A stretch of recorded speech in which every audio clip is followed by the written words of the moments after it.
Trying to find your way to safety during a domestic violence crisis? I mean, it's one of the hardest things anyone could possibly go through.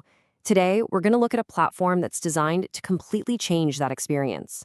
It's called DVLawyers.com, and its mission is to create a single, unified place for support. It sounds like such a simple question, right? But for someone who's in crisis, the answer is anything but simple. Just imagine the fear, the urgency, and that overwhelming need for a clear, straight path. And that question right there is the very heart of the problem that a platform like DVLawyers is trying to solve. So, the first huge hurdle for anyone trying to get help is the system they're up against. And honestly, calling it a system is generous. It's more like a confusing, broken up collection of services that's incredibly hard to figure out when you need clarity the most. And this just gets right to the core of the problem. On one side, you have what's desperately needed, a single, straightforward path to safety. But on the other side, well, the reality is a maze.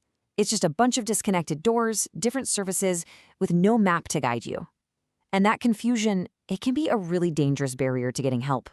This is what that maze actually looks like. You might go to a general directory like Avvo or Justia to find a lawyer.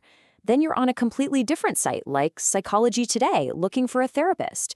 There's just no connection between them. And yeah, you have absolutely critical resources like local shelters and hotlines, but they often aren't digitally plugged into this wider network. Every piece of the puzzle is stuck in its own little box. Okay, so after seeing just how fragmented and broken the system is, the next logical step seems kind of obvious, doesn't it? We need to build the solution, a single, trusted starting point that brings all those scattered pieces together. And here you have it. DVLawyers.com is defined as a survivor-first digital hub. Now, the keywords here are huge: survivor-first and unifies. This isn't just another directory. No, it's an entire ecosystem that's been designed with the survivor's journey as the absolute #1 priority, bringing all those essential services under one single roof. This really is the platform's whole mission right here. It was built from the ground up to address those gaps we were just talking about, the empty space between legal help, mental health support, and emergency shelter. It's all about building bridges where there used to be walls. So, getting what the platform is important, sure, but the how? That's where it gets really interesting. How does this platform actually empower survivors in a real way? Well, it all comes down to a trauma-informed approach that's baked into the design of the entire user journey. So this journey is built around safety and trust. It all starts with a safe intake process that's designed to be private and non-judgmental. From there, a survivor can connect with verified professionals. And that means every lawyer, every therapist has been vetted. Then the platform gives you localized support, connecting you to resources right there in your own community. And holding it all together, every single step is a privacy-first design, making sure the entire process is completely secure. And let's talk about one specific, absolutely critical safety feature, the emergency exit button. This is not some small detail, it's a lifeline. If an abuser suddenly walks into the room, one single click can immediately take the user to a totally unrelated site, like Google, wiping away any trace of their search for help. It's a simple tool that can literally be life-saving. Now, the impact here goes so much further than just the individual survivor. This platform is actually designed to make the entire support network stronger. It's not just a tool for one person, it's an ecosystem for everyone. This is where it gets really smart, because it's a true win-win-win situation.